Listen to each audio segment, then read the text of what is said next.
বদরের ময়দানে এই পাশে কোরাইশ, এই পাশে মুসলমানেরা। বিশ্বনবী জালাময়ী ভাষণ দিলেন, তোমরা দেখতে পাচ্ছ এটা বদরের ময়দান না, এটা আল্লাহর জান্নাত, ওই জান্নাতের দিকে ছোট। বিশ্বনবীর কথা শোনা মাত্র সাইয়েদনা উমাইর ইবনুল হুমাম বললেন বাখ বাখ, মানে চমৎকার।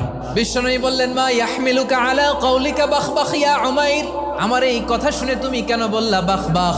ইয়া রাসূলুল্লাহ, আপনার এই কথা শুনে আমি বড্ড খুশি হয়েছি, আর আমি প্রত্যাশা করছি আমি যদি ওই জান্নাতের মালিক হতে পারি তাহলে কতই না ভালো হতো। সুবহানাল্লাহ বলেন। বিশ্বনবী বললেন উমাইর আনতা মিন আহলিহা, তুমি ওই জান্নাতের অধিবাসী, তুমি জান্নাতি। উমাইর চিন্তা করলেন আমি জান্নাতি, নবীর মুখ দিয়ে যখন বেরোইছে ওই জান্নাতে তো আমার ঢুকতেই হবে, কিন্তু হাতে 3টা খেজুর খেয়ে যদি জেহাদের ময়দানে যাই তাহলে জান্নাতে যেতে তো দেরি হয়ে যাবে। এই চিন্তা আসা মাত্রই খেজুর 3টাকে তিনি ছুঁড়ে মারলেন, তলোয়ার বের করে আল্লাহু আকবার বলে বদরের ময়দানে ঝাঁপিয়ে পড়লেন। আল্লাহর শত্রুদেরকে কচুকাটা করে এক পর্যায়ে শাহাদাতের সুধা পেয়ে নিজেও জান্নাতি হয়ে গেলেন। পড়েন সুবহানাল্লাহ।